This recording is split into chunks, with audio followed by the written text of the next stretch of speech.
Alright, so let me be totally honest with you guys here. I have no idea how OBS works. It only picks up my microphone quality if there's some sort of desktop audio playing, which is perfectly fine since I have this playing. So I'm just gonna hope that it works and doesn't break mid-video, and I don't end up losing like an hour's worth of footage reading Pokemania submitted by Internode. So I've actually read the first two submissions from the Ship Jam, and you're probably gonna hear some background noises. If you do, I apologize. I do have roommates, and sometimes they don't care that I'm on recording, or they just don't know. I don't know. There's not really anybody here right now, except for my roommate on top of me, but that dude doesn't fucking talk or anything because he's too busy being him. Anyway, besides the point, this is the next episode of Ship Jam submissions. I've read these two. This one was okay, and this one sucked ass. This one, it makes Sacrifice look like a goddamn joke in terms of how long it is, and I'll show y'all. The fat 34 pages. Oh boy. I actually don't remember how many words exactly, but all I remember was that it was a lot. And I'm probably actually going to read this whole thing. It's Pokemania. I'm gonna let y'all know right now, I know not one thing about Pokemon. So this is gonna be even more confusing for me. But that's okay, because it's still gonna be better than this garbage. So, I just spit all over my monitor, Jesus Christ. Yeah. This is not gonna be in one video. I'm not going to read 34 pages of Pokemon fanfiction in one video. Unfortunately, I wish that I could, but my mental capacity cannot handle that much power. My brain would literally explode out of my head if I tried to read this entire thing in one video. So we're gonna probably do it in two videos. So we're gonna read till chapter... If I get to chapter 3 and I still feel... Ah, no! Spoilers! Don't pause the video and read that. If I get to chapter 3 and, I just read the name of that chapter. If we get to chapter 3 and I still have any sort of mental sanity left, I will read chapter 4, but the video will probably end on chapter 4. Getting our paws wet, so to speak. Of course, so to speak. Mistakes were made. Yeah, this video, I clicked the record button. My audio's still recording, right? Yeah. Chapter 1, mistakes were made. I'm gonna initiate full screen mode, because, you know, people actually watch me while I read this. Like, they watch the screen. I don't understand why. I would just, like, look. Whenever I watch people read stories like this, I don't even watch the screen. I just look at, the ceiling or something and just listen to their beautiful, fantastic words and their fantastic, magical voice. Oh, yeah, I don't have either of those. So that's why they watch the video, to keep them occupied. So anyway, guys, this is Pokemania fanfiction by Internode, making Sacrifice look like a fucking joke. This story is dedicated to my dearest friends of the Heist Gone Wrong community. I'm not sure if I'm a part of that. I mean, like, I'm a part of the community, but I don't know if I'm a part of the whole dearest friends thing. But, who knows. More specifically, it's dedicated to Kitty, a friend that I feel bad for not giving enough attention to in the past. You'll always be important to me. Well, that was sweet. This would be an interesting story. Okay, guys. Look, we made it. We already made it one full page through. So we're making progress, guys. We're making progress. Only 33 pages left. Chapter 1. Mistakes were made. I had a dream last night, and to be honest, it wasn't a particularly pleasant dream, but it was a dream nonetheless. It took place in a magical science fictional world with superpowers and a lot of drama. Oh, this is Sacrifice. All I can remember about the dream now is the death of everyone involved. Yeah. I didn't see it until the end, unfortunately. I never want anything like that to happen again, and would happily put my own safety on the line if it meant making sure my friends were okay. Not in Sacrifice. At least, I would like to believe so. So if it came down to it, would I really sacrifice... would I really sacrifice that much, or just pussy out in a fit of adrenaline? According to the story, you'd pussy out in a fit of adrenaline. It doesn't matter right now. We have a mission, and I wasn't going to shy away from it. Oh? Okay, I'm interested. Everyone is gathered inside of the armory, grabbing our weapons of choice for the mission and awaiting Lazulin for a debrief. We're all members of a group of vigilantes that focus on shit the police doesn't want to deal with. So basically, you're the FBI. But this stuff that still concerns the local citizens. Lazulin is the leader of the group, but Shade is staying behind to hold down the fort while we're gone. So I am in the story. Oh, wait, so I'm staying behind to hold down the fort while we're gone. So I'm just not going to be in the story, I'm guessing. I don't know yet whether we're getting reinforcements if shit hits the fan. I like the use of just this casual language. It's not really like trying to be extremely formal. It's just like, yeah, fuck it, this is a story. I'm going to write it like I fucking talk. And that's kind of how like I like to write. I like to just right as I think. So little things like this where it says something like reinforcements if shit hits the fan, you would never find that in an actual like professionally written story. So that gives me the idea that this isn't going to be anything professional, nor is it trying to be, and I can appreciate that. So due to decent gun laws, we had to sell all of our bigger stuff, but we still had a few pistols laying around. Despite this, we still had various knives and other style weapons. I thought that the police forces in general were immune to most gun laws. Okay, whatever. Kitty and Orphan sat in a corner talking something about how they'll defend each other and all that boyfriend-girlfriend warrior shit. Kitty still has her signature red-streaked dark brown hair that stood out from the rest of us. Red-streaked dark brown hair, okay. She wielded twin daggers at the joke recommendation of Pending. It works out surprisingly well if you know how to use them. She even keeps a couple more on her for us to throw. In that paragraph, I wish you would have described her entire outfit as well, because I'd like to like imagine her dressed up in like this sci-fi-esque like ninja outfit, like with black with all these straps around it and stuff that makes her look like what the hell's that girl's name from the movie? The fuck's the movie called? Jesus, I think her name's Hit Girl from I don't remember the name, but you know what I'm talking about, the girl with pink hair. Like that kind of outfit, but with a lot more like straps, and it's a lot more of a rougher leather. Like I would have liked it if you'd have spent that paragraph talking about her actual outfit, but I'm just gonna imagine that's how she looks. Okay, so Orphan on the other hand hid his buzz cut hair with what hair? With a loose red beanie. Oh no. He probably thought wherever we were going would be cold. It's always cold to him. California probably didn't help him with that. His weapon of choice was an air rifle, still technically legal for a minor to use, accompanied with a portable speaker that's quite capable of being very loud and obnoxious. Just his style. So air rifles are actually pretty goddamn scary. I've watched the YouTube videos. Those things can actually like kill people if you hit them in the eye with them, because if not, it's not gonna kill them. But you know, air rifle, yeah. Pending, sitting alone in another part of the room, used a fire axe strapped to his back and a flare gun at his waist. A flare gun and a fire axe. Okay, I like that the story's going along with that whole idea of recent gun laws, so all of them have these really ghetto-ass weapons, like freaking flare guns. But I think it's kind of stupid considering they're technically a law force group, at least I'm led to believe they are, and they're using goddamn fire axes and flare guns.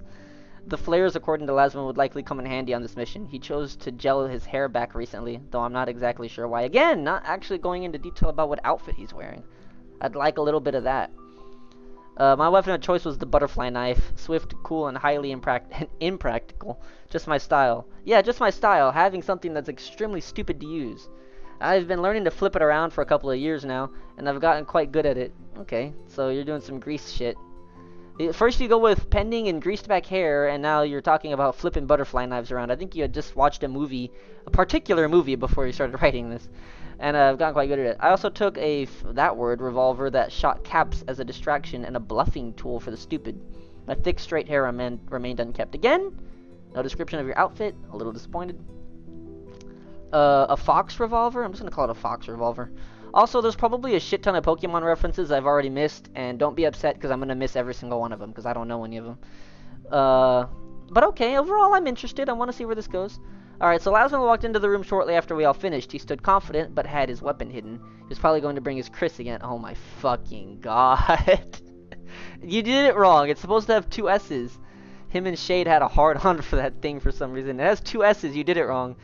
As you may know, we have a couple of complaints about disappearances near the local cave.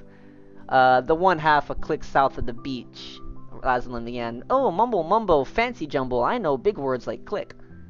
Wait, Kitty interrupted Laslan, raising her finger. What's a click? Pending scoffs. I don't even think the melon... Oh, geez, the character's read my mind. Yanks! I heard Cryptum yell in the other room. He isn't even supposed to be here. Why is he here? Why does Cryptum have to ruin every story? Laslan grunts, waiting for everyone to shut up. In any case, Kitty, click is simply the short for a kilometer.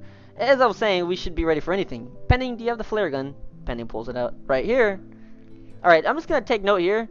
This story is in present tense. Let's see if it stays that way. Good, Laslan pulls out a flashlight. And I have this to see our way through the cave. Everyone else should be focused on sticking together. Any questions? Silence. Alright, everyone meet up with me at the truck in 15 minutes. Laslan, exit the room. Laslan exited the room? Laslan exits the room? Engineer, you can't make videos going off on people for having really shit grammar and mistakes whenever yours isn't perfect either. And I know what you're gonna say, oh, it's a fucking 43-page story, why do you expect there to be mistakes? Okay, but Sacrifice was about that long too, and you still went off on all my mistakes, so there you go. You fucked it up. Are you looking at it, Entrenode? Entrenode, are you watching this and looking at this? Exit? Lasman, exit the room? I am from Japan. I do not know how to speak proper English, and Lasman, exit the room. I shouldn't talk bad about Japan. I'm not talking bad about Japan, but I shouldn't even, like, mock their voice. I'm gonna go live there for, like, 4 years, so... You know, last thing I want to do is get, you know, kidnapped by the Yakuza and die, so... Yeah. So Orphan and Kitty continued some other conversation that I didn't care about. Oh, Pending walked up to talk to me. So glad that Shade isn't leading this one. If it came down to it, he'd probably just sit there and blame everyone else while we all got killed. You know... I'll give you that. Maybe that's true. I don't know how aggressive he's trying to be with that statement. I shook my head in disagreement. I don't think you're giving him enough credit. I'm sure we don't always get along the best, but if he didn't have everyone's best interest at heart, he wouldn't be here. Let alone hold any sort of leadership position. That I gave up because Lasman told me to. Technically, I'm also entrusted with authority, but it's more regulatory than active. I let Laslan and Shade do all the actual strategizing. They're better at it anyway. I think what he meant to say was that he just doesn't feel like being at that high level of leadership. You know what I mean? Anyway, besides the point. Everyone finished up what they were doing and head to the truck. Headed to the truck and started heading to the truck. Of course, when we say truck, we actually meant soccer mom SUV. Truck just sounds better. Laslan was already there, having just finished loading up the truck with a couple of supplies, likely food. I, being the oldest, drove. Actually, Kitty's probably older than I am, but she preferred someone else drive anyways. As always, I would technically be the oldest one if I actually, I think I'm older than Entrenode. If I had gone, but I'm still at the base. Laz and Orphan don't have full licenses yet, and pending. I think Laz does. I know Orphan does, because Orphan's always talking about driving places. I got stuck in traffic today. Ugh. Hold on, I gotta drive home. Ugh. Laz and Orphan don't have full licenses yet, and Pending is just a shit driver due to lack of experience. Same. I hate driving large vehicles, but I buckle down and do it anyway. At least this thing has blind spot mirrors. Okay. After everyone is strapped in, I turn the ignition and prepare to pull. I just want you to read this line with no context. Laslan begins giving me some initial directions. Kitty and Orphan cuddle in the back seat while Pending leans against the door, already bored. Pretty shitty character development. I can see you're trying, but it's pretty shitty. I wish it was a little bit. I wish you would put a little bit more attempt into it than this. Yeah, it's pretty bad. So the drive is short and silent, apart from the humming of Orphan and Kitty's generic lovebird bullshit. Yeah, nice character development once again. Once we pulled inside a nearby parking garage, Laslan begins to brainstorm possible causes for the disappearances. Pending probably decided that he was too bored not to be a smartass. Maybe Torm finally realized he belongs in a cave and started to kidnap the locals for food. Torm, poor Torm. It's fucking destroyed every time we make one of these events. Somehow he gets thrown into it. You're giving him too much credit, Orphan replied. He's probably recruiting them all as mental patients. Expect an army of zombies. Also, expect whenever you try to jump on that army of zombies, to die because the hitbox is garbage. Sorry, that's a reference nobody's gonna get. I stopped paying attention and looked over. I stopped paying attention and looked over at the beach. Thought this story was written in present tense, but okay. The flying seagulls over shore and the crabs below them reminded me. Reminded? I thought this was present tense. What it was probably my favorite video game of all time. Flying seagulls over the shore and the crabs below them reminded me of what is my favorite video game of all time. Heist gone wrong? Hey, Pending, I say towards him. Don't you remember this scene from somewhere? Pending, after being thrown off by my sudden change in topic. I didn't know you were talking at all. I thought that it was a quiet ride. How can you change the topic if you were never talking to begin with? Looks towards the beach, towards where I'm mentioning. Look towards the beach, towards where I'm mentioning. Repetitive. How could I not? Introduction to Explorers. I'll never forget the game. Oh, that game. That's the spin-off game to A Heist Gone Wrong. Yeah. We arrive at the cave shortly after. Okay, so you've jumped back to the proper tense finally. Everyone lines up, pulling out their weapons in their hands. Lasman looks over at the rest of us. Ready? Orphan and Kitty cross their weapons. Ready? Pending holds his flare gun up and stares past it. I was born to do this. I'll start. Oh shit, my roommate's pissed. Okay, no.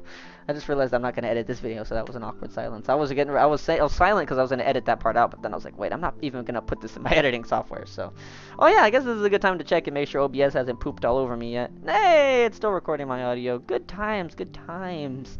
So we arrive, Pending or Orphan and Kitty are, crossing streams. Pending holds his flare gun up and stares past it. I was born to do this. Pending has a hillbilly accent in the story, by the way. I start twirling the butterfly knife. I've been waiting 4 whole Hey, I love that. I've been waiting 4 whole pages for this. 4? Pending shouts. Question mark? Lazarus takes point, switching his weapon for his flashlight. We all follow him. The cave is dark, obviously, but I don't think anyone is afraid except maybe Kitty. Lazarus sweeps his flashlight around, looking for anything that we might wish to know exists. I faintly see Pending ready to shoot his flare gun at any moment. I keep my blade in its handle just so I don't accidentally stab anyone. Kitty isn't being as careful. Oh, is that foreshadowing? Probably not. Suddenly, a flash of light blinds us. I have no idea where the hell it came from, but I don't think anyone can see. All I can hear is the All I can hear is the discordial sounds in my. Okay, hold on.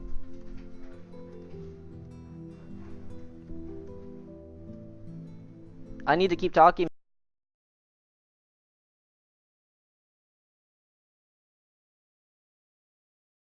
It's a mess up OBS.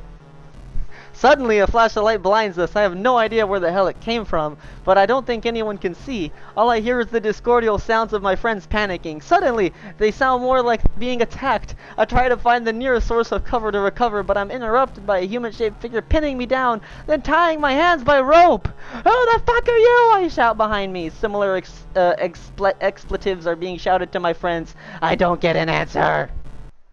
Okay, that was fun. Still recording audio? Yeah. That was fitting. That had to be done. As my vision recovers, I notice that we're all being dragged further down the cave. I look at our captors and can't believe my eyes. An army of Lucario are responsible for our capture. Are those Pokemon? I heard Kitty faintly ask out of sight. No one responds.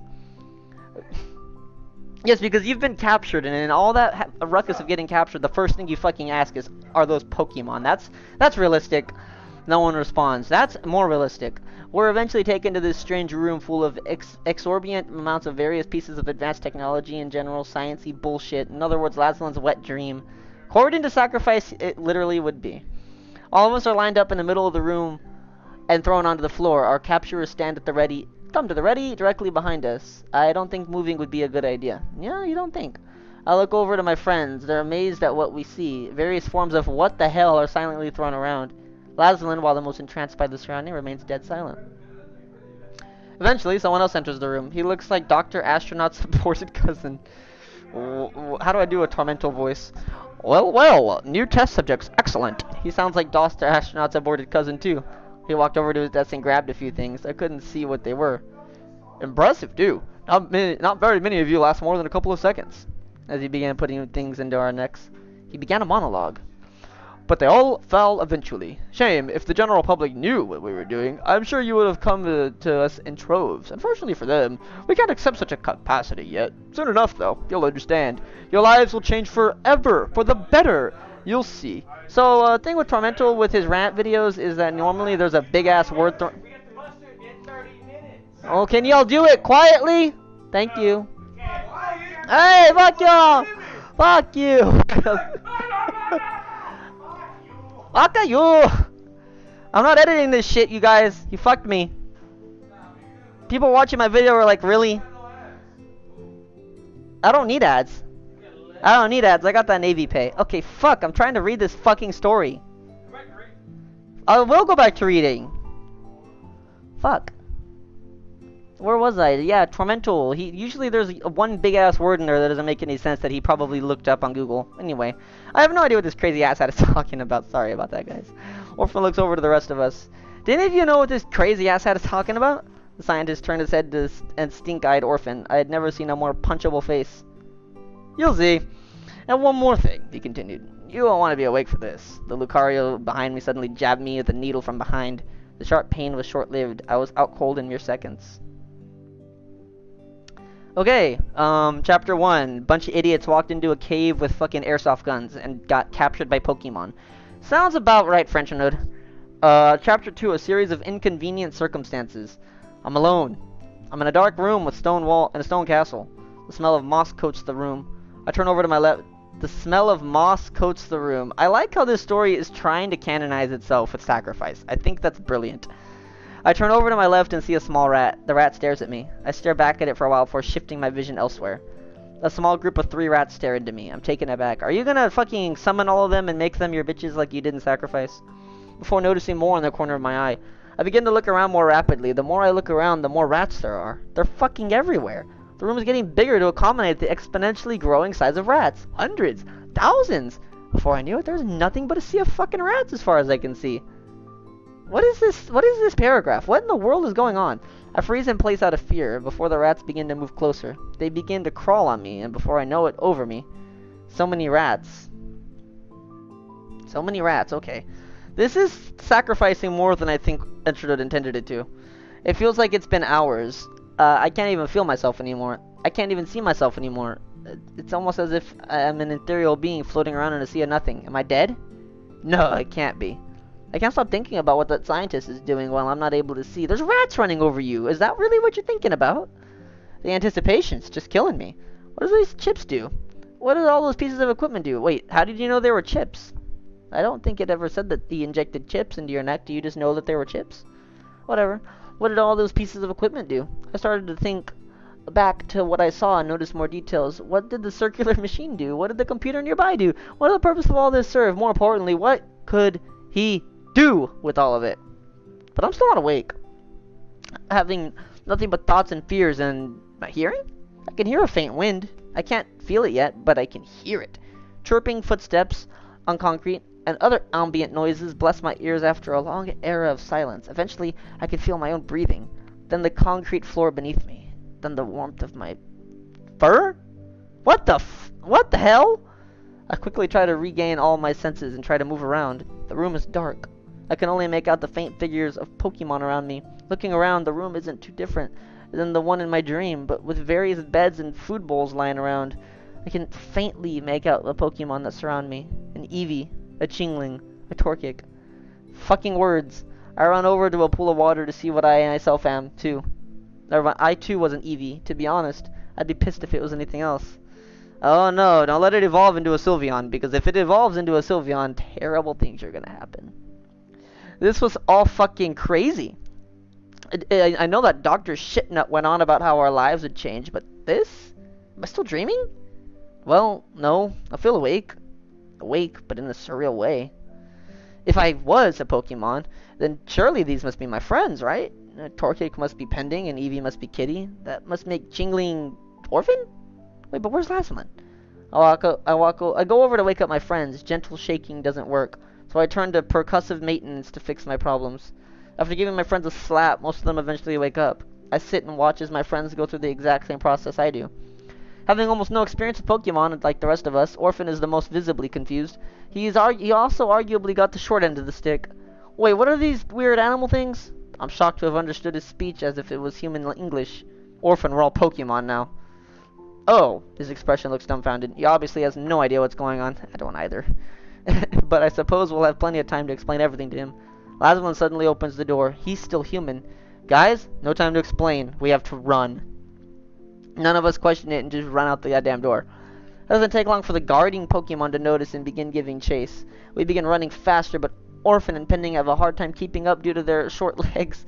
Kitty scoops up Orphan while I grab Pending. They mount on our backs and we continue running. Charge! Pending screams as we run towards the exit. Orphan looks over at Pending. Stop making noise, you idiot! Pending looks back over at Orphan with a that word smirk. How can you say that's all you do? How can you say that when that's all you do? I just realized this romantic music isn't very fitting for this, because none of this is romantic. This is supposed to be a ship jam. Why are they being turned into Pokemon? Entrode, why do you have to be so fascinated with fucking Sylveon for? Why? After a fair bit of exhaustive running, we make it outside. The Pokemon behind us stop giving chase. They were likely instructed not to leave the compound. After jogging away for a bit, we take a rest, and I let Pending off my back. He hesitates, but a nice little upright sit coaxed him into getting the fuck off. Orphan, on the other hand, scooches closer to Kitty's head to give her a little snuggle. Oh my god. Kitty, having caught her breath, looks over at Laszlo with a somewhat lost expression. Laz, how did you manage to escape as a human? Laz just stared at Kitty with a confused expression. Kitty looked back at Laszlo, awaiting the answer to her straightforward question. Laz? Why are you making weird noises at me? Laszlo finally replied. It just occurred to me. Oh shit, that's right, he can't understand any of us. All he hears is us saying the names of our Pokemon over and over again. Wait, why? Orphan's entire head expressed that stupid type of look. That's stupid. Pending just shrugged his head. That's how Pokemon works. I just say their name over and over again. Last one had figured out that we were able to communicate with each other. This can present quite a problem if I'm not able to understand any of you. Wait, can you guys understand me? Everyone nodded. So, I guess that makes me the leader since none of y'all are able to talk to me. No, that makes him the Pokemon trainer. And he's the second worst candidate since he has no fucking idea what the fuck he's doing. However, he can't really argue with it since he can't fucking understand. Why are you cussing so much? Fucking understand us. I guess it's better than not having any of us human and being completely vulnerable to some random asshat catching all of us and submitting us to slave labor for the rest of our lives. And with that settled, we began walking in a random direction until we find our way out of the forest. You were at a forest? I thought you were at a beach. Okay. Along the way, we explained to Orphan the general idea of how Pokemon works. Eventually, he brings up the following point. Wait, so how do we use our moves? We all stopped. None of us had even tried to use any of them yet. Yet, upon thinking about which moves I even have, I just know. Helping Hand, Growl, Tackle, Tail Whip. Granted, I know these 4 starting moves by heart, but something just tells me I know them. But how do I use them? I finally say something. You know, I don't know. I was just gonna hope it came to me as soon as I needed to actually use them. Everyone else seemed to think the same thing. Despite our knowledge, we lacked experience, and I don't mean XP. We were going into this somewhat blind. None of us were ready for this. Stop! A sudden yell from a small child snapped us from all the thoughts we were having. The child stared at Laszlo with determination. He pulled out a Pokeball and held it stiffly in front of him. I challenge you to battle! This is fucking amazing. I love this. Love the story, Internode. Great story. Laszlo froze. He had no idea what to do, but before he could say anything, the young trainer threw out his level 4 Rattata. The young boy smirked at Laszlo. So, which one will it be? Laszlo thought for a couple of seconds, realizing he had to choose one for us to battle. And he quickly picked someone. Orphan, I choose you. Pending bursts out laughing. He's fucking screwed! Kitty tells Orphan to be safe before Orphan runs in front of Laszlo, preparing for a fight. Okay, so I have no idea what made Laszlo pick Orphan of all people, but sure, whatever. Orphan it is. This is going to be a shit show for sure.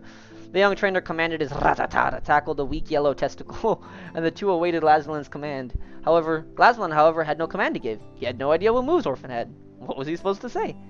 Orphan realized this, and he turned to Laszlo and said, should I use Rap? Laszlo simply replied, yeah, go ahead. He probably still had no idea what we were saying, but he didn't have any better idea and was probably just guessing what we were saying at this point. The ensuing tackle battle we've all seen before lasts a couple of turns before Orphan crits just before he was about to faint. Pending laughs even harder. Kitty runs over to hug Orphan. The young trainer blurts out gibberish and runs off. Laszlo pretends he did something useful. After Kitty is done hugging her ball friend, she looks over at Laszlo. We should get him to a Pokemon Center. Laszlo didn't understand that and just keeps going. The town is a few paces out anyway. We eventually make it to a small town. No idea what the name of it is, and none of us really cared to find out. Kitty starts motioning Laszlo to follow her, and she leads the group to a Pokemon Center to get more Orphan healed. Right outside the door, however, a group runs into a Pokemon professor. You can tell because he has a lab coat and isn't a shit stick. After nearly running into the group, the professor greets himself. Pardon me. I didn't see you in your ensemble of Pokemon. My name is Professor Bobosa. What is your name, traveler? Laszlo let out a silent sigh of relief as he finally has something he can talk to that knows a thing or two. Most people call me Laszlo. You see, I'm not very knowledgeable about Pokemon. I met these 4 on my way here, and they just followed me here. The Pokemon professor laughed. Seems they must like you then. Follow me. I'll get your little friends all patched up and see if I can't set you on your way. Coaxing 4 of them to follow you without capturing them is something even experienced trainers aren't able to do, you know. Oh, the professor's saying that. We start to head towards the professor's lab, and on our way there, the professor starts explaining the basics of Pokemon, though only Orphan and Laszlo are really paying any attention. The rest of us keep getting ourselves busy, or keep ourselves... Holy shit, this English. The rest of us are keeping ourselves busy by passing around a small foot bag the professor gave us. To be honest, it's quite fun moving around like this, and it's good practice to really get used to the different movements that a quadruped has. It's weird. On one hand, we're much faster and nimble with the addition of 2 legs, but on the other, it's nearly fucking impossible to hold something so simple that humans take as a given. I didn't you to say take for granted, but okay. We eventually get to the professor's lab. After continuing his explanation of the wonderful world of Pokemon, he begins giving Laswellin some basic equipment. A Pokédex, a Pokégear, and 6 Pokéballs. A sinking feeling goes down in my stomach as soon as I see that damn ball. After looking around, Penny and Kidding seem to agree with me. The professor goes on to explain what they do. Eventually, he gets the Pokéballs. Catching your Pokemon properly will allow you to store them within these balls, making traveling convenient. And allows you to catch many more than you normally would be able to keep if you just kept them sleeping around your house. It will also greatly improve your relationships with your Pokemon. That last sentence put Laswellin off, but ultimately determined that it wouldn't be too much of a harm. He grabs one and turns around to face the rest of us. So, who wants to go first? The rest of us freeze. I push Orphan forward. Fuck you, Orphan. Before Orphan can say anything, Laswellin throws the ball, only for it to smack me in the face. He forgot to press the button. The ball rolls forward, and Laz goes to pick it up. Kitty sniggers. Sniggers. Kitty sniggers. That is racist as fuck. You so deserved that. Yeah, you fucking sniggers. I think you meant to say Snickers. But yeah. Laswellin pressed the button, but before he could throw it, it activates. Poor Pending, too busy laughing to notice, gets sucked up into the ball. The ball drops on the ground and starts periodically shaking, making that ever so suspenseful vibrating sound. After a few shakes, the ball chimes and glows white. Before any of us could react, Laswellin pulls out another one. Well, let's see who this one catches next. The ball is thrown, and the next thing I know, my well-being is sucked right into the ball. My senses are stimulated at once. My eyes see color, my ears hear soft hums, my body feels like it's being rubbed all over at the same time. After just a few seconds, however, it's over. My friends eventually meet up in a small field surrounded by pure white walls. Everyone is silent until Pending speaks up. That was the most stimulating experience I will ever feel. Yeah, it's the closest thing you'll ever get to achieving orgasm. Orphan snaps back. Pending looks back at him, clearly offended. Kitty and I start laughing. Well, we all look around. It's a pretty sizable field to live in, quite honestly. Grass, trees, and hills all around. But only for about 100 yards, or 9.1 decameters. Eventually, Kitty pulled out the foot bag, and we continued to toss it around. So, you get sucked into the balls, and you get put into this, like, alternate world? Is that actually what happens when you get sucked into a Pokeball, or is that a bunch of bullshit? Because I think that's a bunch of bullshit. Chapter 3! We made it. How long is this chapter? 1, 2, 3, 4. 4 pages. I can read this. I'm going to stop at chapter 4, though. Okay, so before I continue reading, let us review. The story starts out normal enough. They go to kill Tormental with fucking airsoft guns. He turns them into Pokemon. For some reason, they're able to just run out of the cave. They run into a forest, even though they were at a beach. Run into a forest, meet a random kid, have a Pokemon battle. Orphan gets fucked up. They take him to a town, gets healed, and then Laswellin, who for some reason wasn't turned into a Pokemon, gets Pokeballs. It puts all of them inside of the Pokeball, and now they're in a fantasy world. I mean, the plot makes perfect sense. I don't know why anyone would ever say otherwise. So this time, I know this is a dream. I can tell because I'm human again. I find that thought funny because in any other context, that line of logic would make no sense. I'm back home again. Gunshots fill the air as my mother and father lay in wait in our shared bathroom. Convenient spot to hide, just in case any of us decide to piss ourselves. My father aims down the door from behind the toilet with a shotgun. My mother is up against the other wall with a revolver. I'm hiding in the bathtub as per my instructions. It's not that I can't use a gun, but given a life or death situation, my parents didn't trust me to land a good shot. I've lived through this situation once. Why do I keep having to remember this fucking day?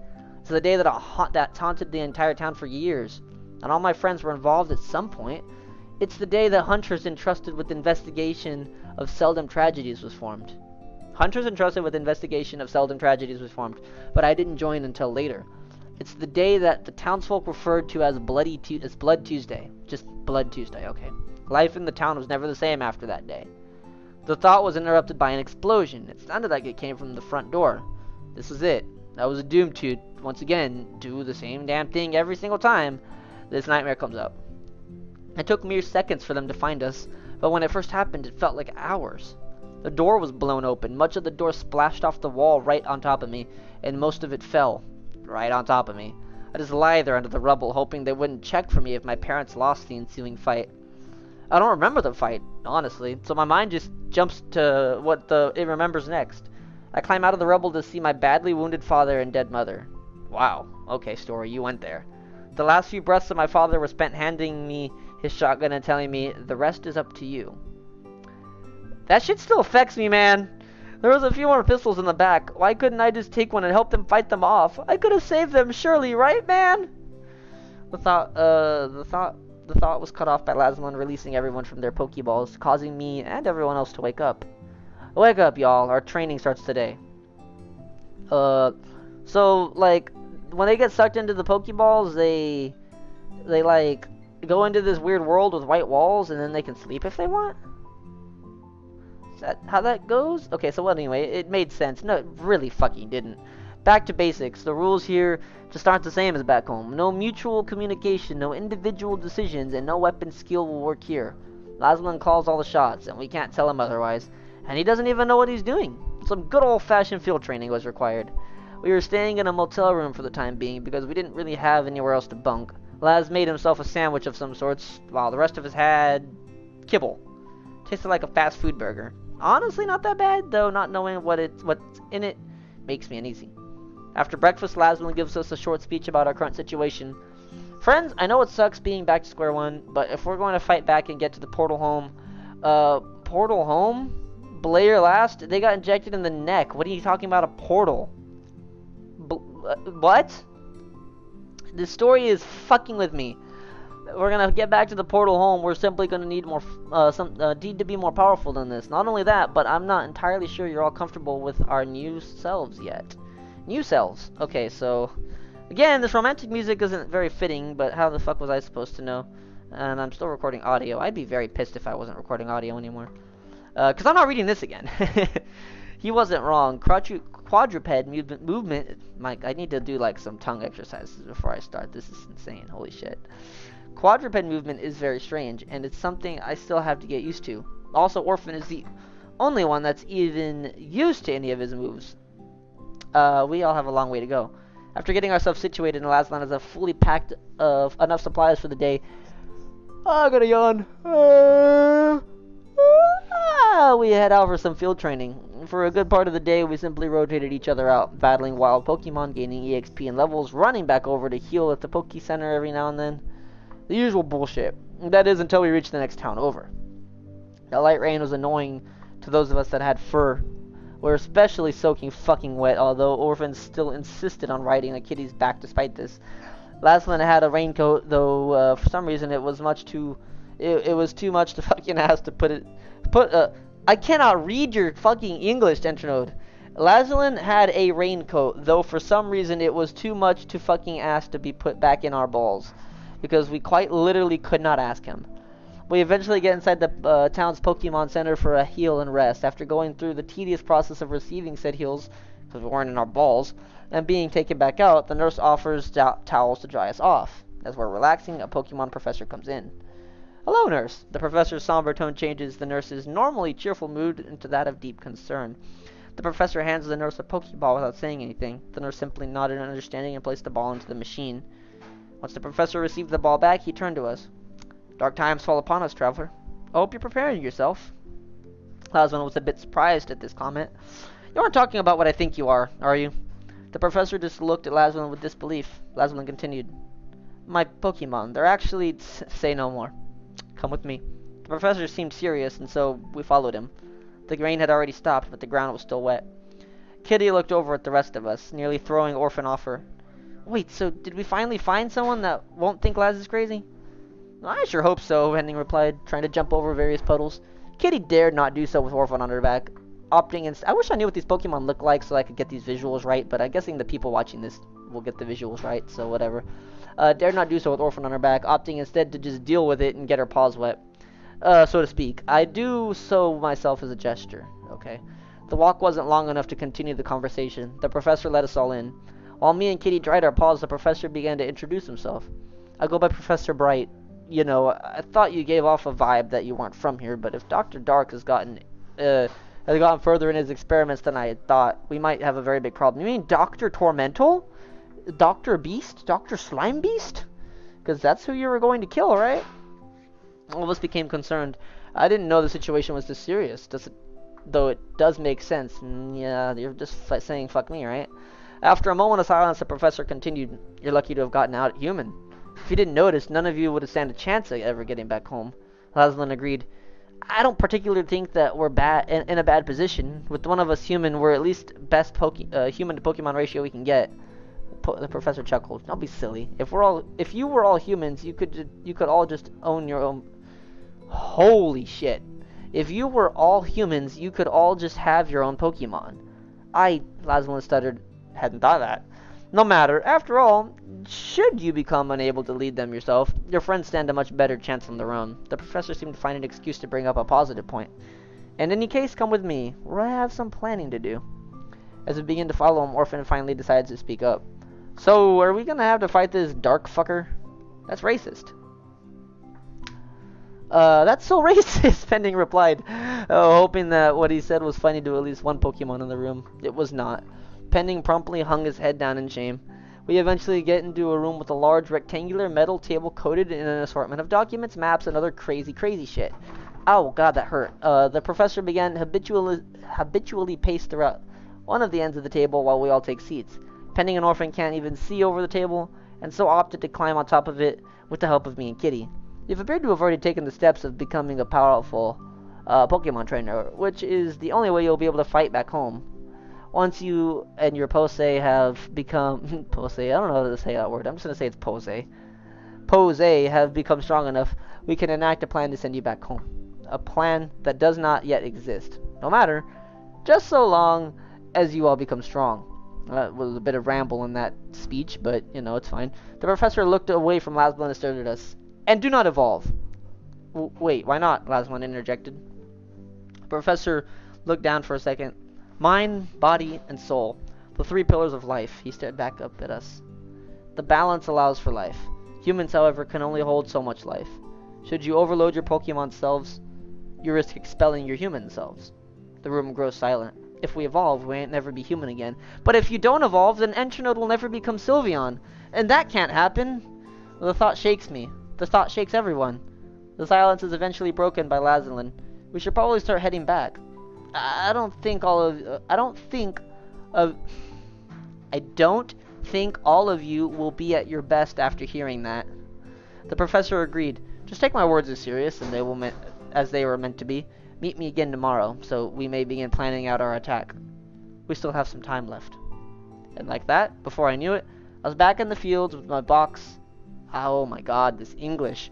And like that, before I knew it, I was back in the fields of the box with my friends. I don't know if I'm just bad at reading or if this English is just structured to be bad. I don't know, it's probably the latter. The determination in us had been officially replaced with dread. Our silent, serious vibes contrasted with the beautifully moonlit environment. No one knew what to say. That is... Well, we shouldn't be too hard, right? That shouldn't be too hard, right? Just don't evolve, Orphan said to try to make the light of the mood. Pending looked back at him with an unchanged expression. "You don't even know what you're talking about. Once we've fulfilled evolution requirements, I don't think we can stop it ourselves. Only Laszlo can." Silence. After so much silence, one can hardly break it. Kitty and Orphan eventually went off to sleep, prompting Pending and I to follow suit.